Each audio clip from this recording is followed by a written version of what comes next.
Buenos días, maestra. Buenos días, por favor. Muy buen día a todos. Vamos a continuar con el ejercicio de PCM para terminar este tema. Me gustaría, por favor, si fuera tan amable, Francisco Barrota, de recordarme en qué parte nos quedamos del ejercicio, hasta dónde alcanzamos a analizar no la sesión anterior, sino porque fue lo de la práctica. Sí terminamos con todos los equipos, ¿verdad? La sesión anterior de revisar la práctica, inclusive les mostré el código. Sí, profesora. Sí, ¿verdad? Ajá. Sí. Sí. Muchas gracias. Muchas gracias. Entonces, Francisco, no seas malito, ¿me podrías recordar en qué parte del ejercicio de PCM nos quedamos?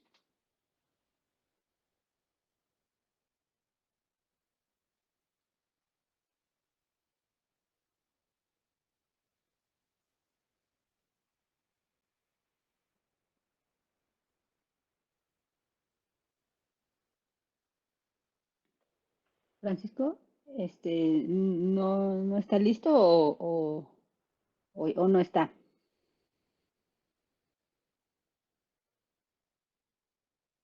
Creo que no está. ¿Betsabe? Sí, profa. Que yo recuerde, terminamos el ejercicio hasta la codificación. Hasta la codificación. Ok, Ajá. muy bien. Entonces, ¿hasta aquí alguien tiene alguna pregunta?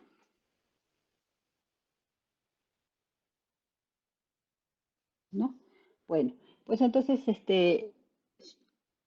una vez que nosotros obtenemos el código correspondiente para cada una de las muestras, basándonos en el nivel de voltaje que tiene la muestra y la tabla de cuantización, pues entonces nosotros asignamos un nivel de cuantización correspondiente a cada una de esas muestras y sabemos que esas muestras también ya tienen pues un código asignado, ¿sí?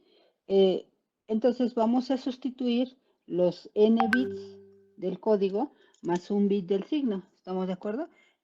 Entonces, ¿sí? Entonces nosotros vamos a obtener una secuencia binaria, es decir, vamos a tener 5 bits por cada una de las muestras. Y esa secuencia pues va a estar en paralelo, ¿estamos de acuerdo? Necesitamos un convertidor de paralelo a serie para que esta secuencia binaria, que por ejemplo, que es el primer bit que se genera, al tener nuestro canal de comunicación, va a ser el primero que se va a transmitir. Y luego así, uno seguido de otro. Ajá.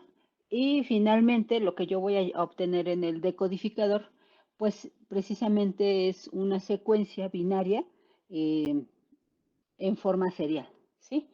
Y bueno, aquí podemos ver una pequeña conclusión. Tenemos que para una señal moduladora, una señal digital cualquiera, nosotros la representamos con 20 muestras, ¿sí? Cada una de estas 20 muestras va a tener un código binario correspondiente, ¿sí? Donde va a estar compuesto por 4 bits más 1 de signo. En total tenemos 5 bits por cada muestra, ¿sí? Y esto nos da un total de 105 bits. ¿Por qué? Porque recuerden que nosotros tenemos 20 muestras más la muestra cuando el tiempo es igual con 0, lo que hace 21 muestras. Multiplicadas por 5, pues nos va a dar los 105 bits, ¿sí? Y bueno, aquí podemos determinar el error de cuantización, que se calcula matemáticamente como la resolución entre 2, ¿sí? Entonces, si yo quiero disminuir la resolución para disminuir ese error de cuantización, entonces, pues en el rango de voltajes de la señal moduladora, pues va a haber más escaloncitos, es decir, va a haber más niveles de cuantización. Si hay más niveles de cuantización, pues yo voy a reducir ese error de cuantización, ¿sí? Sin embargo, si tengo más niveles de cuantización, voy a requerir más bits por muestra, ¿sí? ¿Hasta aquí alguna pregunta? ¿No? Bueno, entonces comentábamos que esta secuencia binaria viaja en forma serial y cuando nosotros llegamos a nuestro decodificador, vemos que está llegando una secuencia binaria en forma serial y nosotros necesitaríamos ahora pasarlo de serie a paralelo. Para pasarlo de serie a paralelo, es decir, tomar conjuntos de n más un bit, entonces yo necesito conocer o cuántos niveles de cuantización utilicé en el codificador o cuánto vale n, ¿sí? Entonces, y otro parámetro que también necesito conocer es la resolución, ¿sí? Por eso es que estos, si ustedes han observado, estos parámetros son estándar para que nosotros evitemos estar solicitando que nos reenvíe, que nos transmitan esa información, ¿sí? Entonces, en este caso, pues como es un caso didáctico más que práctico, lo que vamos a hacer es utilizar, vamos a suponer que nosotros enviamos el dato de cuánto vale n y cuánto vale la resolución, ¿sí? Entonces, como sabemos que n es igual a 4 más 1 del signo, entonces vamos a tener 5 bits. Y lo que vamos a hacer es vamos a ir agrupando conjuntos de 5 bits, ¿sí? Y por cada secuencia de 5 bits vamos a encontrar su voltaje PCM correspondiente, ¿sí? Recuerden ustedes, bueno, aquí habría que observar que el voltaje PCM que yo obtengo, pues es el único voltaje que me va a representar a la muestra. O sea, ya no puedo conocer el valor original. Solamente conozco el voltaje PCM. Y ustedes saben que ese voltaje PCM varió un poquito con respecto al valor original de voltaje de la muestra. Por eso es que es importante el error de cuantización, porque si es muy alto el error de cuantización, lógicamente la representación de la señal resultante, pues puede que difiera mucho de la original, ¿sí? Entonces, vamos a tomar nuestra primera muestra, que sería esta, que es una secuencia de 5 bits. Y a esta secuencia que yo tengo aquí, sabemos que el primer bit es un 1, entonces quiere decir que va a resultar en un voltaje de cuantización positivo. Y sabemos que los restantes 4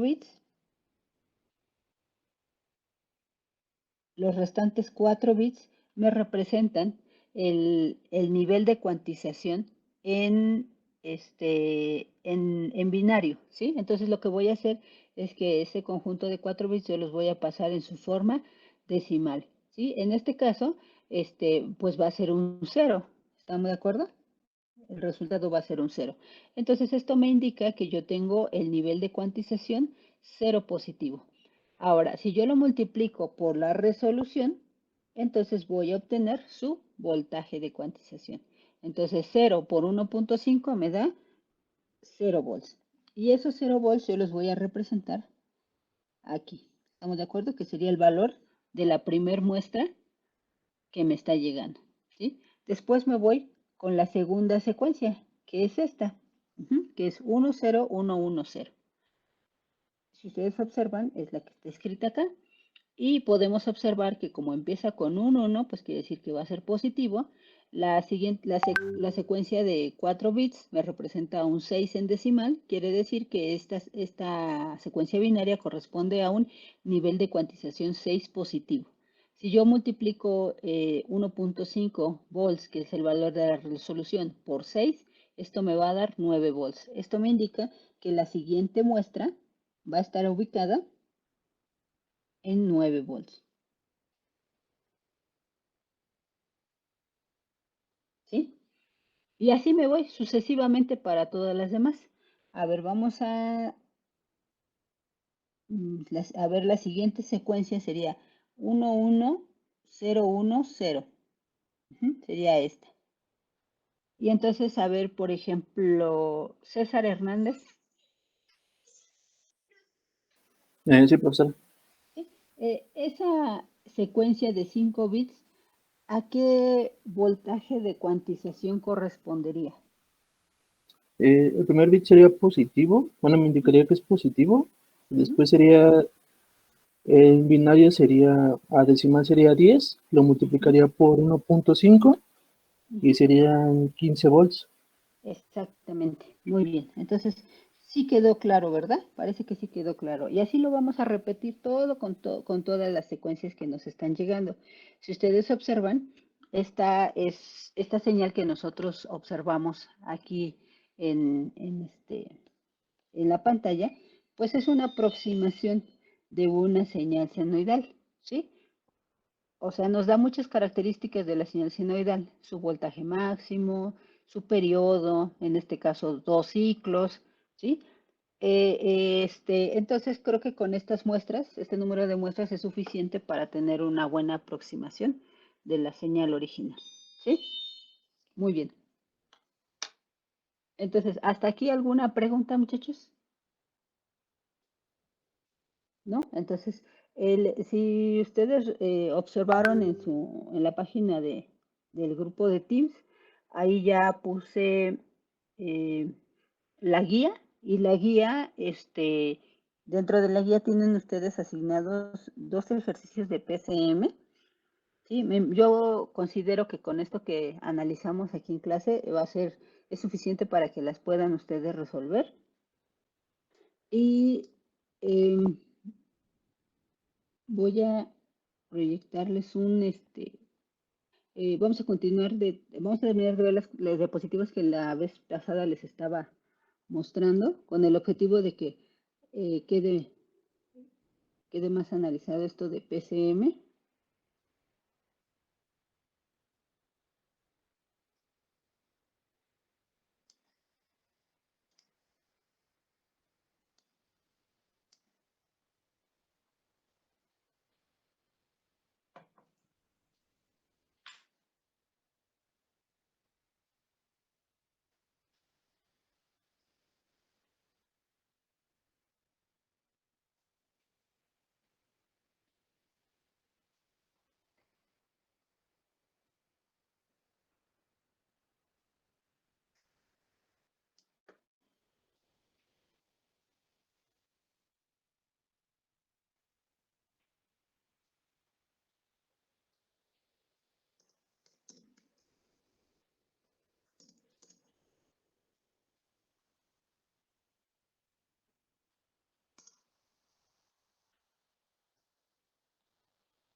¿Qué pasó?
Perdón, es que no le había dado permiso a mi computadora para poder compartir y tenía problemas para conectarlo. Pero bueno, ya, creo que ya quedó.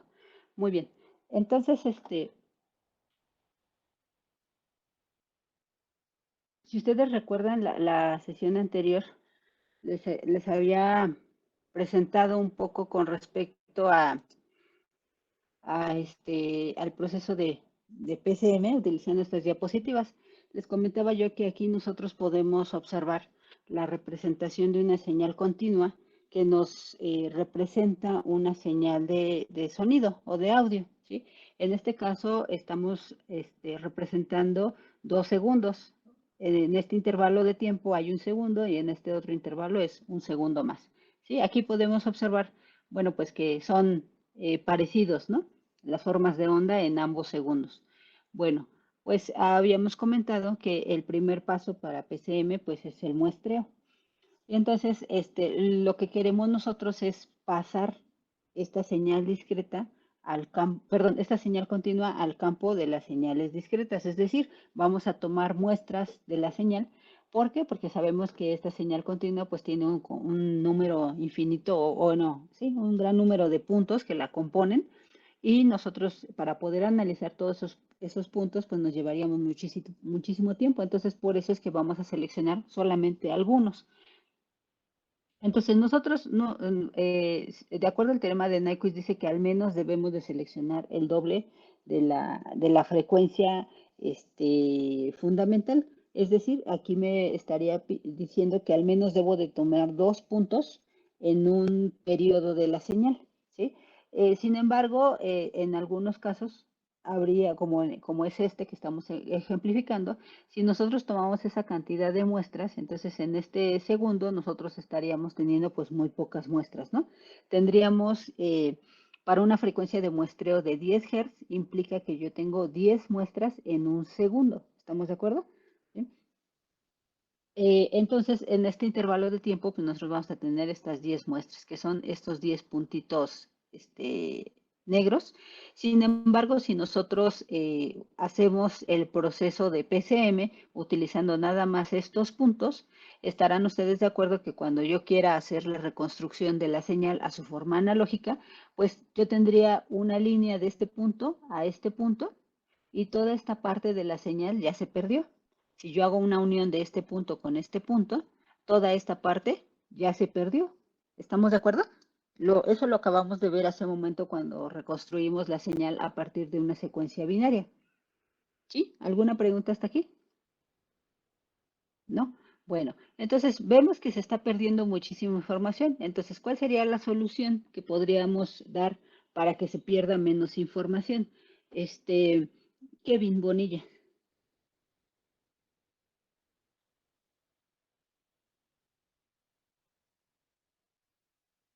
¿No está, Kevin? Sí, perdón, profe, ¿me podría repetir la pregunta? Sí. ¿Cuál sería la solución para entonces evitar perder tanta información de la señal original?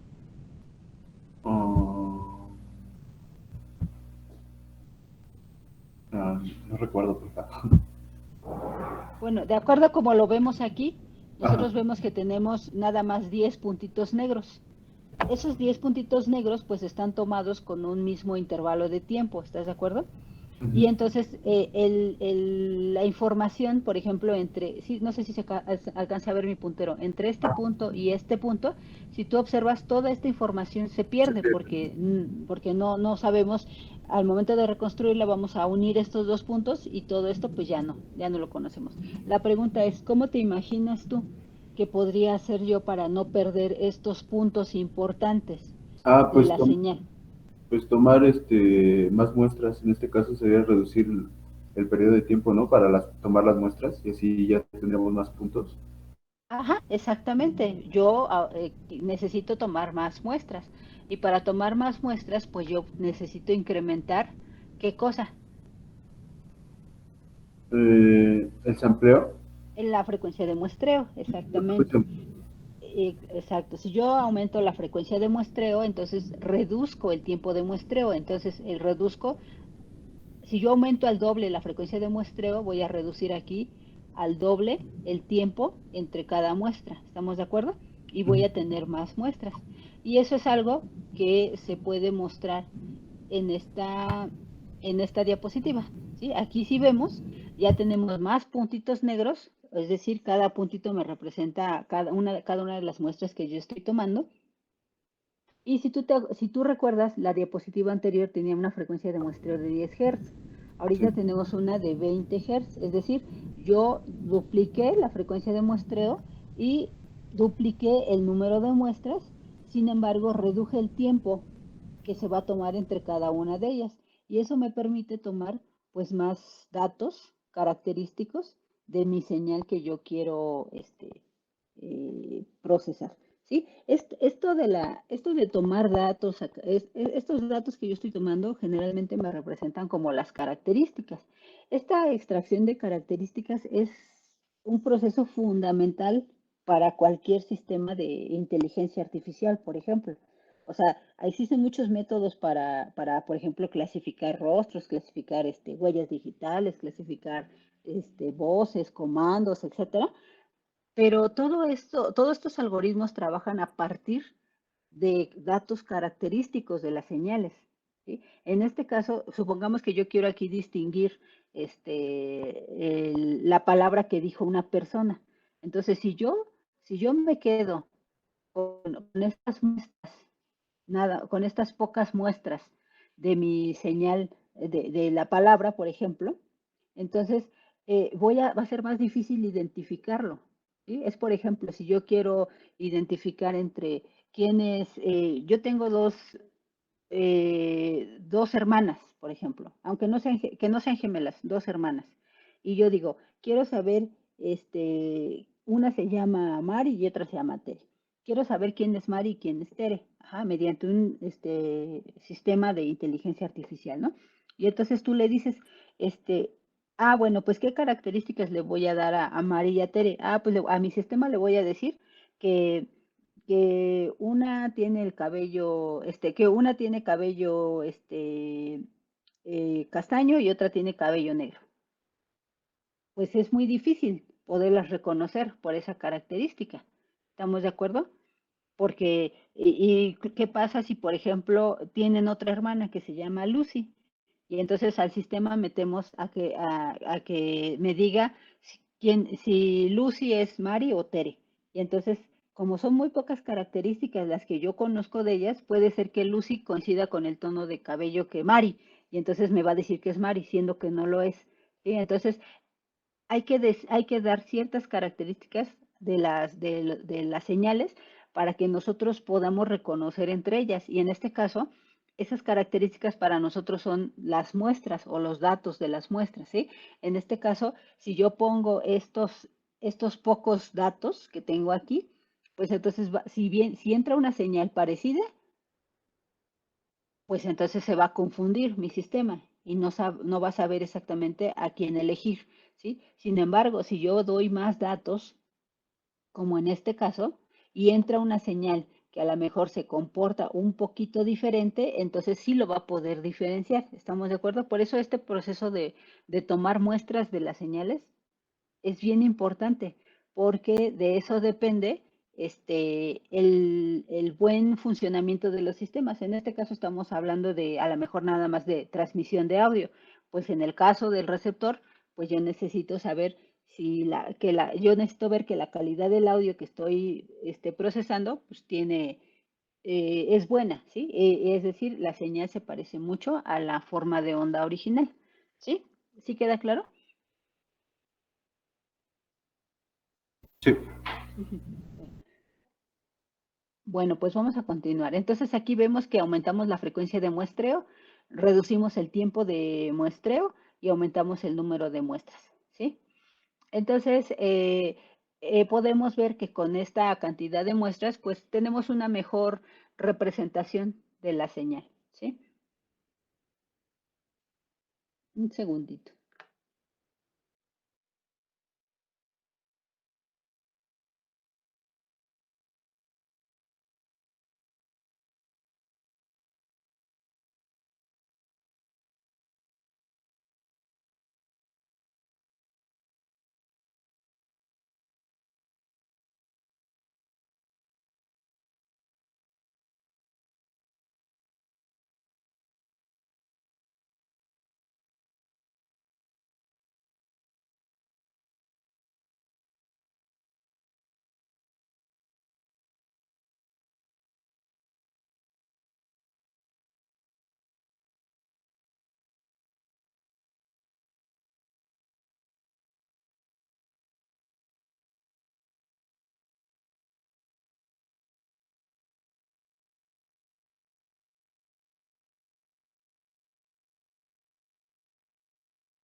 Muy bien. Entonces aquí podemos ver nuestra señal muestreada y podemos observar el efecto de muestreo y retención, ¿sí? ¿Se acuerdan ustedes? Tenemos un valor de la muestra, se mantiene el valor hasta que viene el siguiente pulso de reloj, toma el valor que corresponde a la muestra, mantiene su valor y así sucesivamente, ¿sí? Bueno, entonces aquí nosotros podemos ver una comparativa de una señal muestreada a 10 Hz y una señal muestreada a 20 Hz. Podemos observar cómo se incrementa el número de muestras y cómo es que estas muestras conservan mejor el comportamiento de la información original. Ajá, entonces, más muestras, mejor calidad, ¿sí? Habíamos comentado que los efectos de esta frecuencia de muestreo, pues es que al momento de reconstruir la señal a su forma original, pues esta se parece más a la original que si tuviéramos menos muestras, ¿sí? Pero implica que yo voy a tener, pues como tengo más muestras, voy a tener más datos y eso va a hacer que el tamaño de los archivos para almacenamiento, pues sea más grande, ¿sí? Habíamos comentado que hay algunas frecuencias de muestreo que ya son estándar, ¿sí? Y bueno, estas frecuencias de muestreo van a depender mucho de la calidad del audio que yo quiera procesar, ¿sí? Estamos hablando, por ejemplo, el que es una frecuencia de muestreo estándar para audio es de 44100, que tiene una calidad de CD. Sin embargo, si vamos a calidad de DVD, podemos hablar de 192.000 Hz, es decir, 192 kilohertz, ¿no?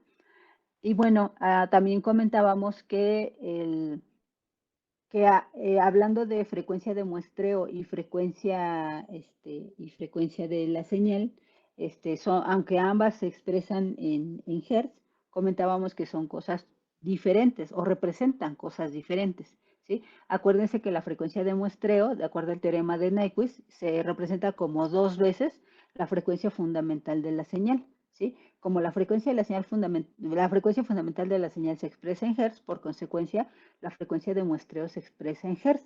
Pero la frecuencia de muestreo, ¿qué implica, muchachos? ¿Qué me quiere decir la frecuencia de muestreo? Vamos con Brandon, por favor.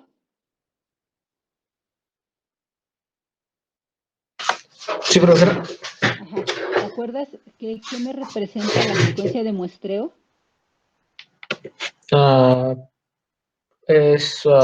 Bueno, es la frecuencia de la señal de la muestra. Es